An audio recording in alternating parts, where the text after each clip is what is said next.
Hi everyone. Thanks for joining us for this meeting, a virtual meet, where we're talking about digital literacy. Before we start, just like to welcome our hosts and panelists, so that we have this conversation. This is a very small team. We've known each other for a long time, so the conversations you hear here is from experience and what we've actually done together. So, firstly, would like to welcome Rain. Rain is the co-founder and director of Vialista Foundation, and he's been working with us as a knowledge partner for quite a few digital literacy programs in India. And I think this is his third program that he's looking to partner with us on. So, welcome, Rain. Thank you for taking the time off and joining us. Excellent. Thank you so much, Sanjana. Really happy to be here. I'd also like to welcome Rinku, a good friend of Praise Foundations and ours. She's been with us from the start, and she's seen us grow from where we started off with small projects to everything we've got our fingers in right now. So thank you, Rinku, for taking the time off. She's the senior product manager at Microsoft, and she's helped counsel and support people in terms of employment as well as digital literacy in order to perform and gain employment in that sense. Thank you, Rinku, for also taking the time and joining us. Hey, thanks, Sanjana, for the warm welcome. And we also have Krupa with us. Krupa heads NGO relations at Praise Foundation. She's been with us for over 6 years. Prior to this, she has quite a bit of field experience and working with different NGOs. She's actually the person whose inception, has started helping us from the start to build this bridge between companies, individuals, communities, as well as NGOs. So thanks, Krupa, for also joining us, and welcome. Thanks, Sanjana.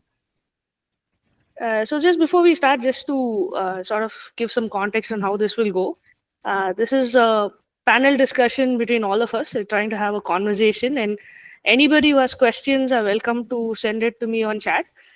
We like to keep it open and be able to answer as much as possible. And even if you would like to chime in or say something, please raise your hands. We'd love to give you that space to do so. We have a set of questions that we'll keep asking the panelists here, and all of these are designed to understand what is it that their thoughts are on digital literacy, how does it benefit in a larger scheme of things, and what impact has Praise Foundation been able to create with some of the programs we've done, along with different other programs we've participated, even with other NGOs. So let's start. Before that, any questions? Is everybody comfortable with this? Thumbs up. Awesome. So I think the first question as such is, can you share a personal story or experience from your work where digital literacy made a significant difference in someone else's life, right? I leave it to whoever wants to answer this question. Rinku, maybe you? Sure. So, okay. So, digital literacy, I think for someone who's worked almost always in tech, digital literacy has been something that I've taken for granted. But recently I've been working on developer experience, where we look at seeing how can we empower individuals to code, write apps for Windows and so on, right? And for me here, I've learned a lot about how important is digital literacy, right? Like for us, we learn in school how to just, code something, create your website, all of that. And then I think after a point, we take it for granted and we're like, I don't want to know it. But there are so many people for whom that's like something like a dream, right? To learn how to do that, to get into IT and so on. And I think a few weeks back, I was taking a car to work, and then the driver was like listening to me speak to someone, and then he was like, "Are you working in technology?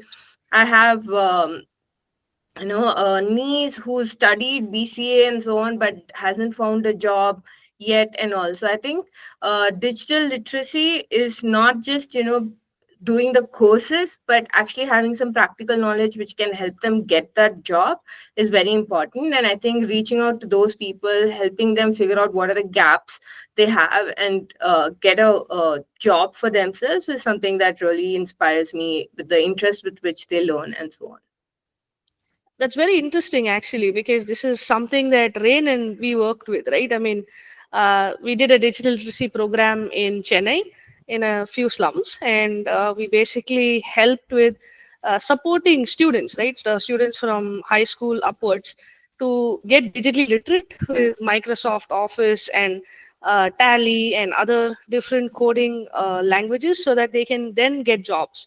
So it's very apt and right on point that this is something they need. I'll actually like to ask a question to Rain, because this is something that he was very passionate about, and Vialista Foundation. So what made you get into this? I mean, what was the driving force to start a foundation and support students in an entirely different country? Yeah, that's a great question. So I think obviously we have a just close personal connection. We've had some relationships between our organization that sort of made this an area that we could work in. But I think what brought us to the region is the direct partnership with the Praise Foundation. So digital literacy and really increasing students' employability, helping them to find jobs, find good paying jobs, is a core focus of Vialista's mission. And then the partnership with Praise Foundation enabled us to have an experienced and very well-connected team with which we could collaborate on launching a new digital skills initiative. So we came in with a mission and were able to bring in some additional funding and help to plan the digital skills class. And then with the help of Praise Foundation, we were able to actually execute that class so that students were being able to talk on different digital skills, essentially prepare themselves for professional employment. That's great to hear. I mean, we're happy to have been able to help. And yeah, it's been a success. I think there were some students who were placed in internships as well. So, I mean, this is offline, of course, but anybody who is interested in knowing more, please get in touch with us. We're happy to provide more details. So, yeah, moving on to the next question that actually came to us from one of our supporters, and they were interested in knowing, right? What was the most surprising or eye-opening insight you've gained while running or supporting a digital literacy program? And I think this is more for Rain and Krupa. Yeah, I can answer that question really quickly. I think a very eye-opening insight for me in beginning to work on digital literacy was understanding the experience that students have with computers and how, for some of the populations that we've worked with, very rarely would they have the opportunity to actually work on a computer until they got to a position of getting employment, right? So you may be a young student going through university and you're getting into classes where you've never had the opportunity to use a computer before. You're trying to get into a job position and you've had limited experience with a computer. When you're talking to employers, they want a foundation of knowledge to include basic skills like knowing how to use a computer, knowing how to use the Microsoft Office suite, and then additional competency skills beyond that. So I think understanding that this was a really valuable experience just for people being able to have that actual computer practice was really eye-opening. It was too. I think Krupa can add to that because we've actually seen that take place and how it built itself. Yeah, exactly. Just to add on to that. So, I think for a lot of us who use technology in and out, it comes as a surprise when we're working with the beneficiaries from urban poor communities or rural communities and see their the limited exposure or access that they have to the digital world per se.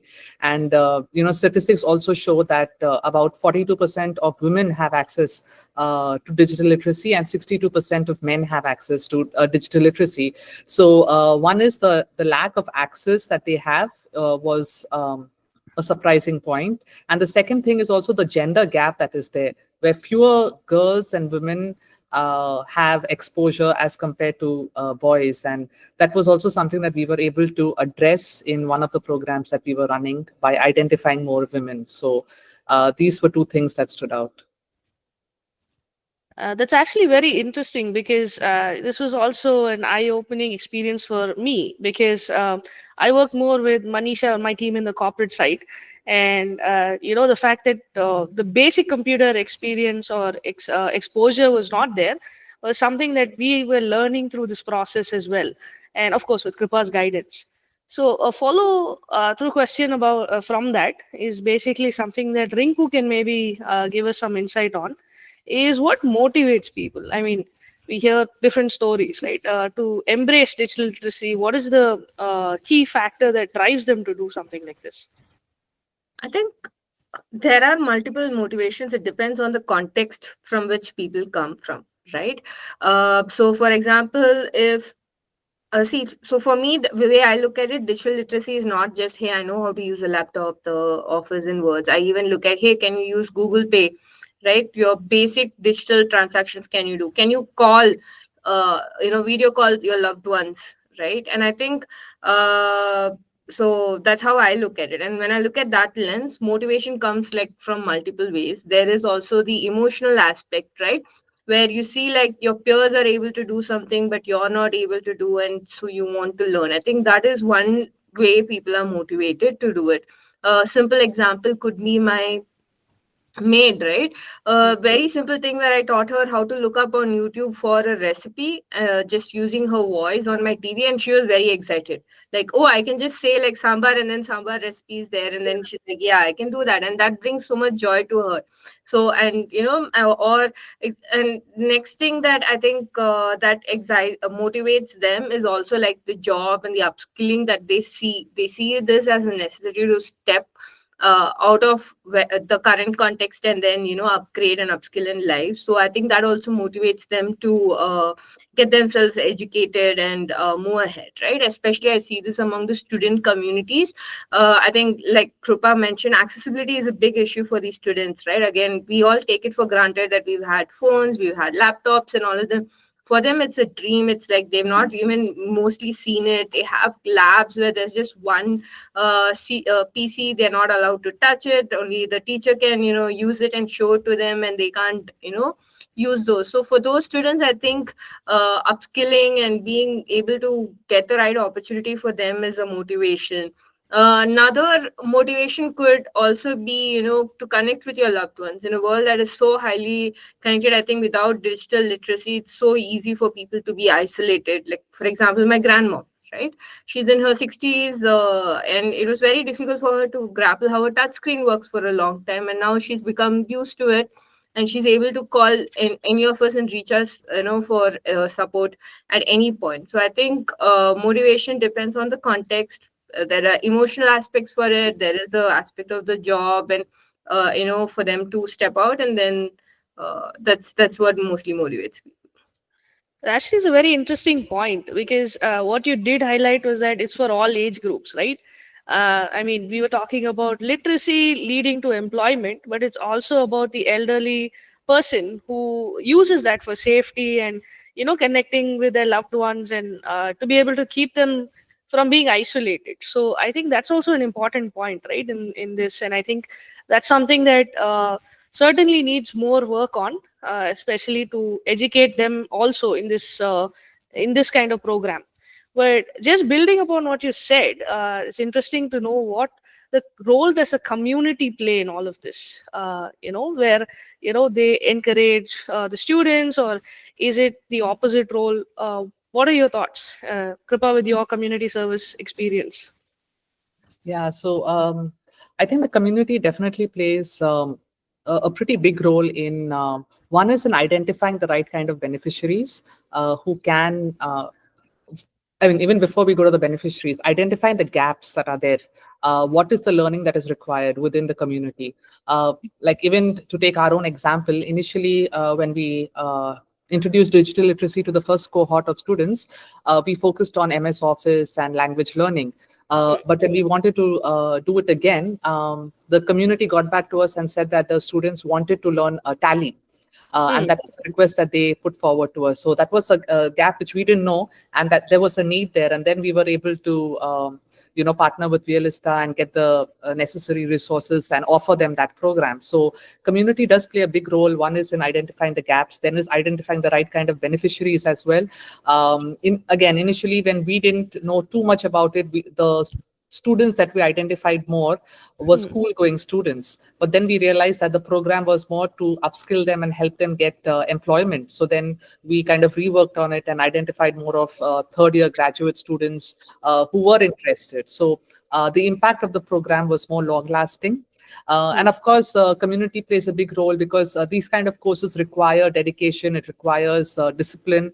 So they have peers, they have volunteers within the community who encourage the students to keep persevering in the course and complete the entire program, do the assignments, do the test, clear it, which also goes a long way. And then they get interested to start self-learning. So now when you talk to the same group of students, they want to know more online courses that are available, which they can do even without any guidance. And that is because of the exposure that they have got through the learning, through the programs that were conducted for them.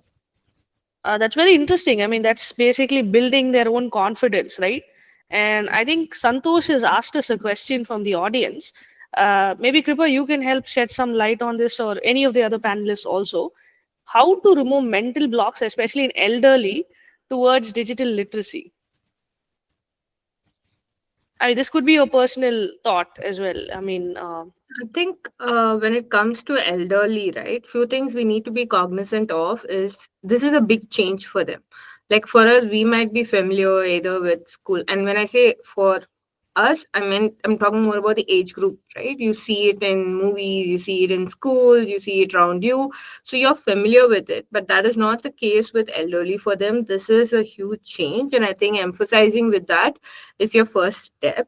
Second thing that really helps when it comes to removing their mental blocks is guided help, right? So when they tell you, hey, I want to talk to someone, like you make that call for them the first few times. Next time you kind of give them those instructions, and you maybe even move your thumb or something, help them move their fingers accordingly, and so on. That really helps. So giving them that guidance. And third thing that really helps is ask them to try it by themselves, but assure them that there is no repercussion if they make a wrong move, right? Because we are very confident that, hey, if I press this red button, the call gets cut. But they might be worried, like, oh, what if the phone gets spoiled? Like, they see it as a high value item, right? And that will really affect them. So giving them that assurance that there is no repercussion to wrong things that they do, it can be fixed, and giving them that encouragement also really helps. I hope that answers your question, Santosh. But if you have any follow-up questions to that, please do put it in the chat. We'll try and answer it to the best of our abilities. So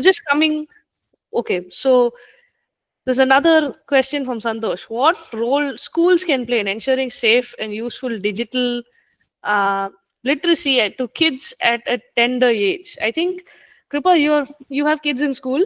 I think you can answer this question if you can.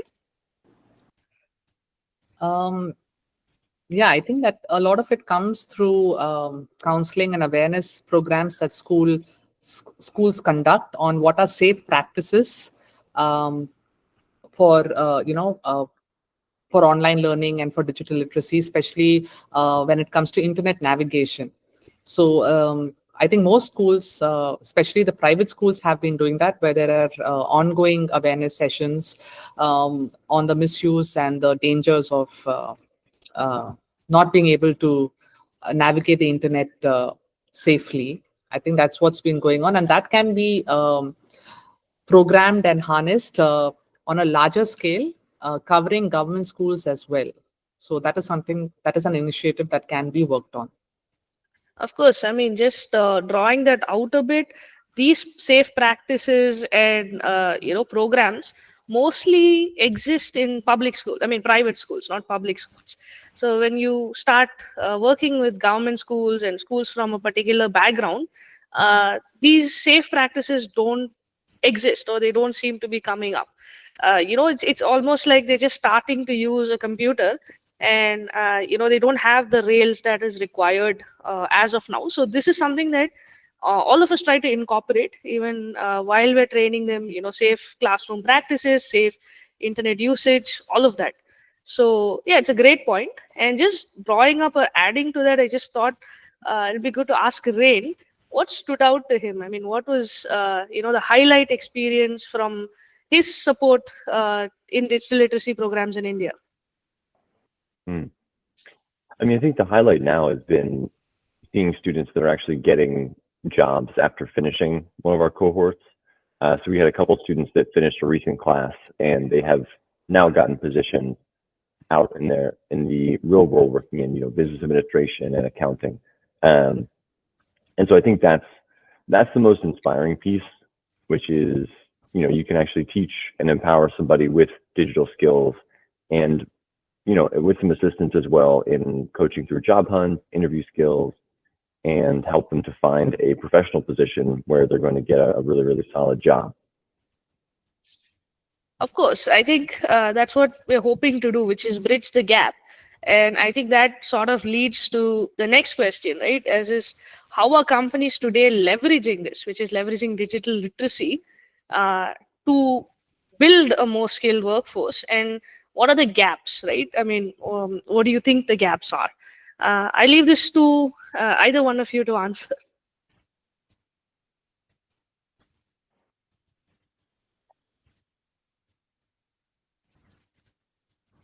I mean, companies today largely leverage digital literacy just through internal training programs. So whenever companies are hiring their initial sort of young professional suite of employment, they're going to look at just basic foundational skills that they can build from within their specific competency. So many companies, many corporations have thorough training programs for new employees, but they do expect the employee to come in with a certain level of competency. And so, at least with the Vialista Foundation, ensuring that students and people looking for jobs have that basic level of competency, we can ensure that they'll be able to get their foot in the door and then participate in those larger training programs to bring them into the competencies that are more relevant to that corporation. Of course, I think Vialista helped us with English as well, English skill training in that aspect, because all of us know that, I mean, just digital literacy does not get your foot into the door, right? I mean, there's, of course, interview support, even building a basic CV, how to do that, what to do, what not to do.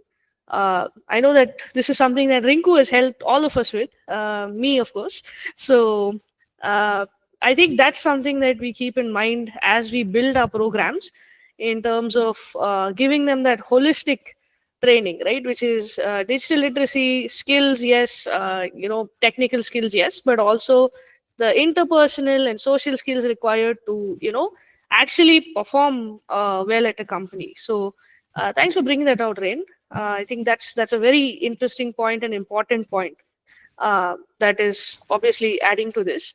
So I just thought that this would be a good time to also understand what inspired us, right? So I leave this to the group. Can you recall a particular individual or group whose transformation through digital literacy deeply inspired you?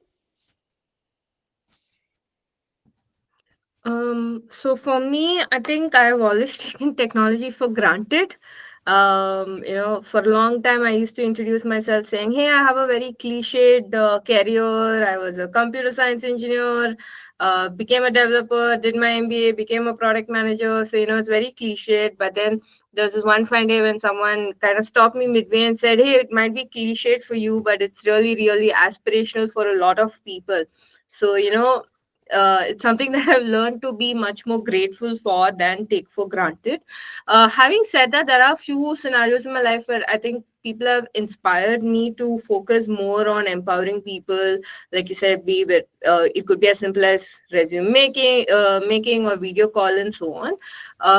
One such scenario is like 2 years ago, a football coach reached out to me and he said the players in his team are all about to go for placements, and they are not equipped for the interviews. Can you help them out?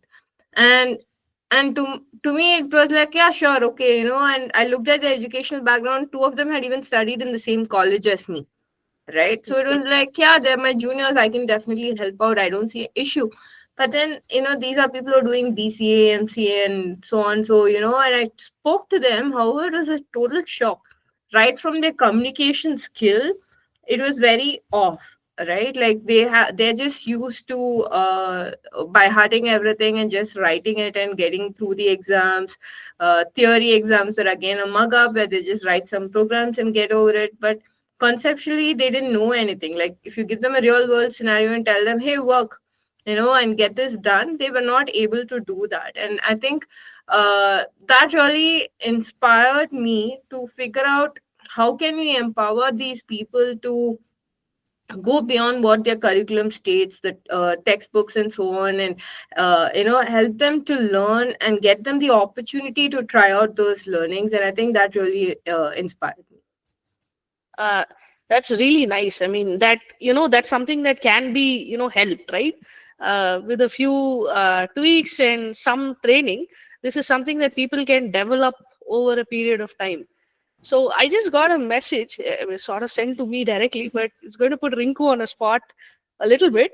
But the question was literally, how does someone become you from a particular background? How does someone become me from a particular background? I think growing up, it didn't feel like it. It didn't feel like I'm privileged. But more and more I'm getting to know about the outside world. I think a lot of opportunities that I got Hmm. is privileged, and I have to openly accept that, right? For example, we had computers at home, but they were always under lock and key. You had to get your parents permission to use it and so on. But the point is, I still had a computer at home that I could use, and I think a lot of people don't have that same kind of opportunity, right? So I just want to put that caveat out there that there was privilege involved, right? But having said that, in my journey, like when I did my MBA at IIM Bangalore and so on, the batch was a mix of students from different backgrounds. And I think what got them through is hard work. And second thing is curiosity, because many times I would be just satisfied with a surface level answer, but these people would be very curious. You tell them like, hey, can you work on this project? And then they'll be like, hey, why am I working on this project? What do I get out of this project? They would be very curious. And I think that's probably the reason they were really smart, and they were able to bridge the gaps and opportunities that they had versus what I had. And they were able to improve. Second thing is, again, a motivation factor is required, right? When I say motivation, like, they all knew where they were in life, and they all knew where they wanted to get in life, right? They would look at their seniors for inspirations. They would look at they would read up on blogs about other people, and they would see like, hey, what are those people doing that I am not able to do? Try and learn from that. And they were really motivated to go ahead. So I think as long as you're curious and you have your motivation in place, right, and you will be able to move forward and achieve whatever your goals are. It's as much as it's not really about the privilege that you start with, as much as how curious you are to learn more and how motivated you are to achieve more, that will get you there. That's actually, in fact, what we've noticed with our cohort of students, right? I mean, the curiosity, the wanting to learn more, asking questions, which is what has, brought them to where they are today, because they started off with no experience using computers at all. So that's a very interesting point. So just building up on this, right? It's about also understanding what role we play as companies as well as individuals. What role do corporations or companies play in ensuring digital literacy programs lead to real employment opportunities, and how they can do better? Because a lot of it is sometimes marketing, sometimes publicity. So how do you create that real impact as a company? Because I do know that representatives of companies are here, and it would be good to hear from people who have done these kind of programs before.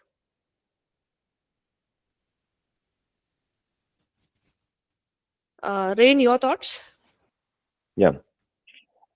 I would say this might not be exactly the answer you're looking for, Sanjana, but I think what corporations can do that actually really helps the work of digital literacy programs is being very clear with their hiring expectations for new positions. It's not directly supportive, but it is very helpful whenever companies are just, whenever they're posting job positions, whenever they're, promoting new employment opportunities, being super clear with the skills and expectations that they are looking for, whether it's specific systems, specific levels of proficiency, that helps us to design programs that we know will guarantee student success whenever they get to the job position, right? Because whenever we're developing digital literacy programs, we want to make sure that the skills we're promoting are in line with what companies are actually looking for. So being clear with hiring standards and, helping us understand what you're looking for is a great role of corporations. Of course. I mean, I think taking that one step forward is companies can also co-develop programs with us, right? I mean, which is help us to understand what is it that they're looking for. I mean, at least at an entry level, and give us some insight on how the hiring process takes place. What is the kind of training that is required for a candidate to, clear some of these hiring processes, as well as, go to the next level. Right. So I think that's something that we can certainly partner with companies with. And of course, if anybody is interested in doing so, please do write to us, because it's not just about, supporting projects. It's also about knowledge sharing and supporting the process, right? Because Praise Foundation has a unique opportunity or privilege to, support different social impact projects from both ends, right? From the NGO perspective of things, where of course support is required in terms of both monetary support, as well as employment engagement, all of that training, but also working with companies to really make their CSR impactful, right? I mean, really help them to see the fruit of what they're actually supporting, right? Where they can see a person getting employed in their company, growing, becoming somebody. It's of course always a joy to see that, right? So I think that's something that I just wanted to draw out. So Rinku, what do you think? I mean, you think companies should have a program as part of the CSR to support employment? So I just recently came across a business in Coimbatore where for the factory workers, the women in their factories, they also provide education. So it's like they can work for the first half of the day, and their evenings they can spend studying, right? And the work that they do kind of pays for the course that they're doing. And so when they work for like 3-4 years, they have a good savings, as well as they leave with a diploma or a degree in hand, right? So I think CSR is one way to look at it, but CSR, I mean, if you're training someone with the intent of hiring them, then I'm not sure if it comes under CSR as such. But I think companies should look at also these kind of opportunities where they're saying, hey, in the long term, how can I equip you to be successful? That's something that they need to look at, right? If organization is simply looking at, hey, I want someone to do data entry, and then hiring somebody because it's less cost for them and training them to do that data entry job, is that a meaningful value they've added to that person? Do you consider that as digital literacy? In my opinion, you don't. I think they should look beyond that and see, like, how can I equip this person with enough competencies and capabilities to scale beyond my organization. If they look at that, I think that's when they truly give value to the person they're helping, as well as to the organization itself, right? Because when they enter the organization, they're not just looking at a task, but they'll be able to look at the bigger picture and I think give more value to the organization. Of course, I completely agree with you, aligned with you, because that's actually the fundamental principles of CSR, right? Where it's a basic sweet spot between community, society, and corporate benefits as well, monetary benefits as well. So I think as you develop an individual to be better, perform better, in in turn, you're also nurturing someone to choose to either stay with you or not, in that sense. So I think it's always a great initiative to have forward. So just coming to the next question, which is aligned to this, I think this is something that Krupa can help shed some light on, which is how can companies and NGOs work together better and do it in a sustainable way? I think some of the ways that we have worked from our experience as well is partnering with companies to provide the technical resources for the NGOs, because that is one thing that the NGOs and the communities lack.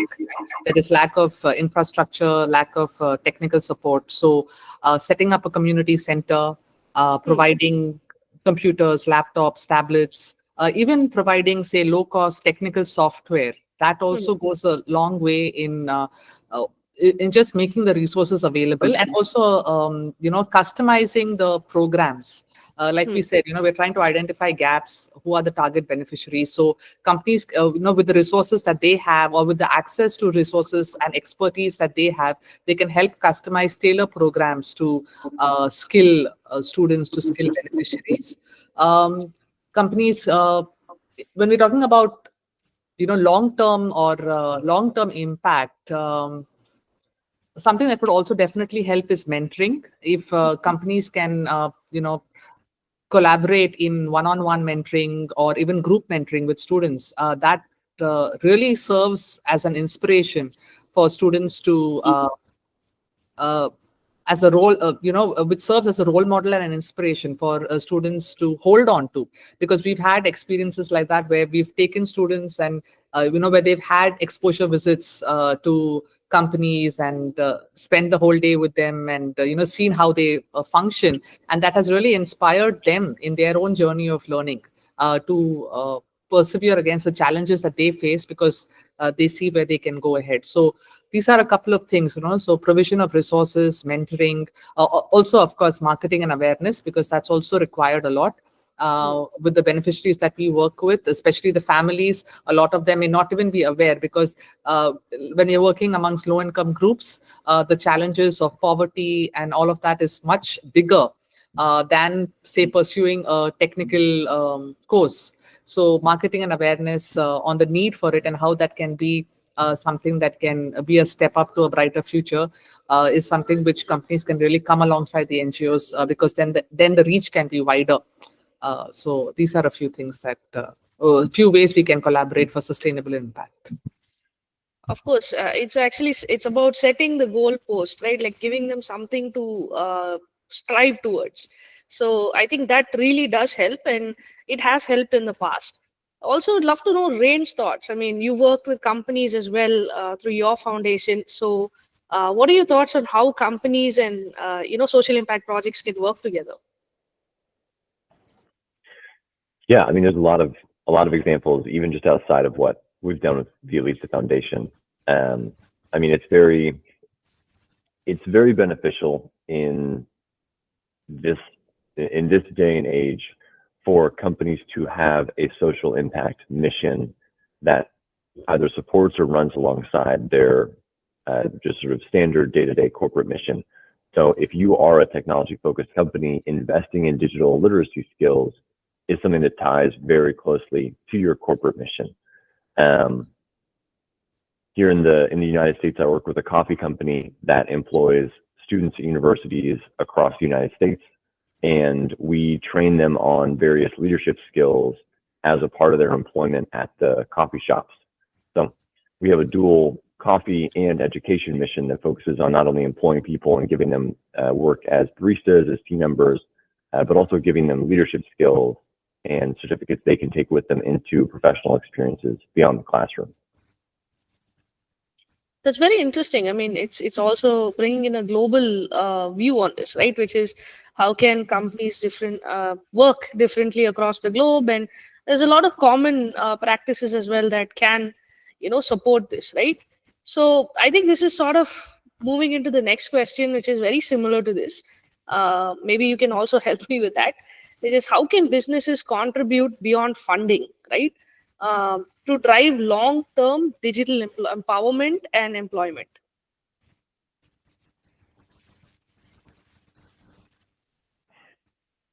Well, funding is a good place to start. But as you mentioned earlier, I think code development and then being a resource is extremely helpful for digital literacy programs.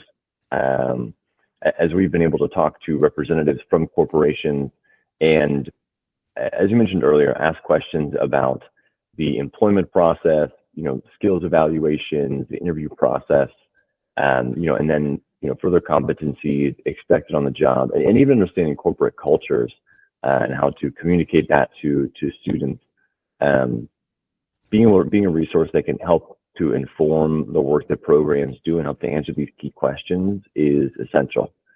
Because as long as we have sort of a goal, a vision for the program, a vision for our student outcomes, it's easy to go beyond that and then actually do the trainings. That's a very interesting point, because that's about how they can come alongside us rather than just be a sponsor in these programs, right? I mean, of course, sponsorship is very important. And you need that support to run these programs. But how do you come alongside, take ownership, be passionate about these projects, right? And I think that sort of comes to my final question. But before I get there, if you have any questions, please do put it in chat, write to me. I think I have a couple of questions that were sent to me directly.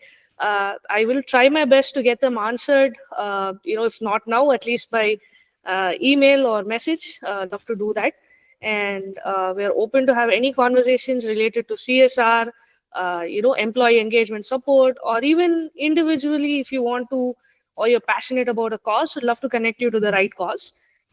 So I think that sort of leads to the last question or final question that I have. And I think this is something that both Krupa and Rain can help answer, which is the feedback, right? I mean, we've talked about the programs that we've run together with Vialista, and we've also talked about how well it did, all of that, right? It'd be good to understand from Krupa and Rain what feedback we receive from the participants and and how that changed the way you approach digital literacy program. Okay, so I'll go first. I think one is, like we mentioned, with the recent program that we conducted, that where the students just passed out. There are already 3 of them who have been placed with the companies in accountancy and administrative roles, and that has actually really been an example of encouragement even to the other students in the batch, because they've seen the value of these add-on programs that they were part of. So there has now been a curiosity where they want to learn more.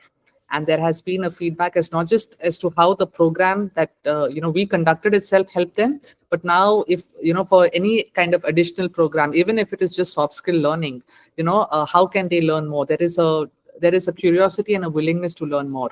So they're asking for resources, even self-learning through online applications and all of that. So that is one shift in attitude that we've seen.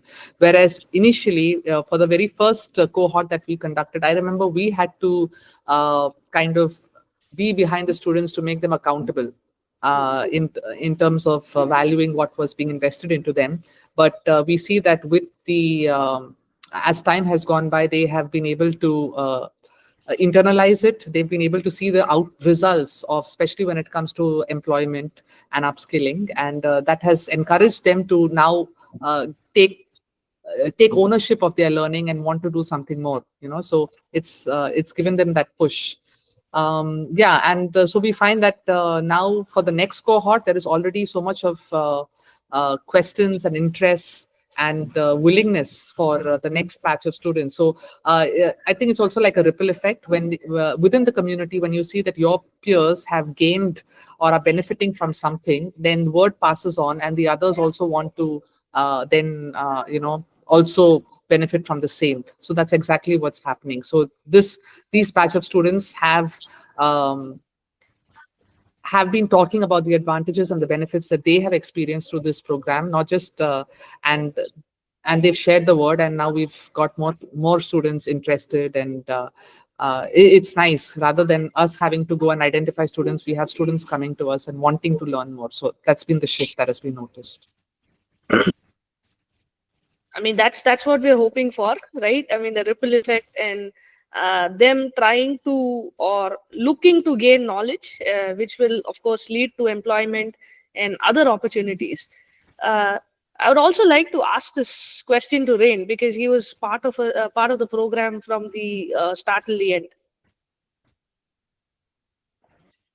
Yeah, as the program has gone on, we've been able to further refine it and find, I think, not only the subject matter that is most interesting to students, but also the right student population to target.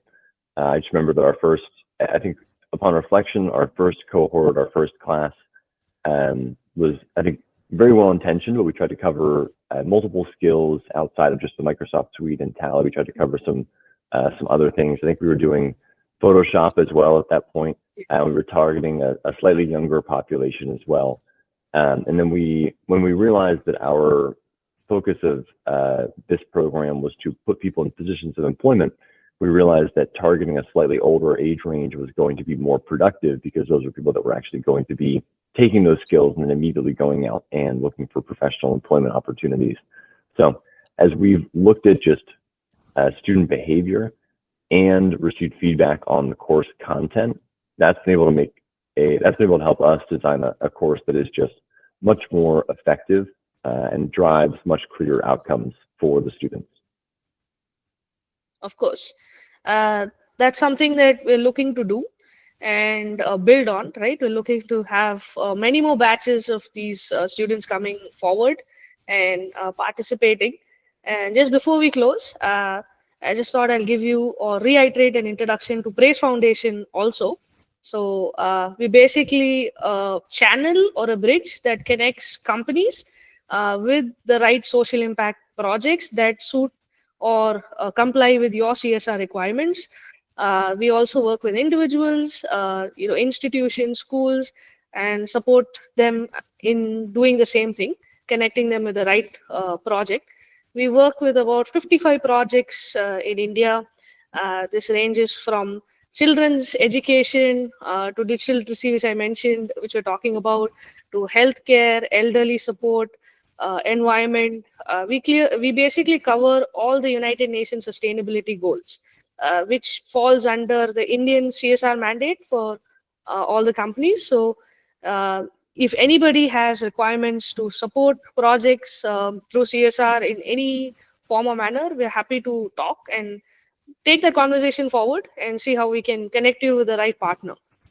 So thank you so much for joining us. It was a lovely conversation, and I hope you had a great time talking to us as well, especially Rain, who had to stay awake a little later in his time zone, and Rinku, who's taken time off from work, and Krupa, who just finished work and joined back. So thank you so much for giving us your time, and I hope everyone over here enjoyed and received something from this, right? I mean, it's about leaving with a little more knowledge or understanding than we all came in. So I personally have learned a lot. So thank you so much.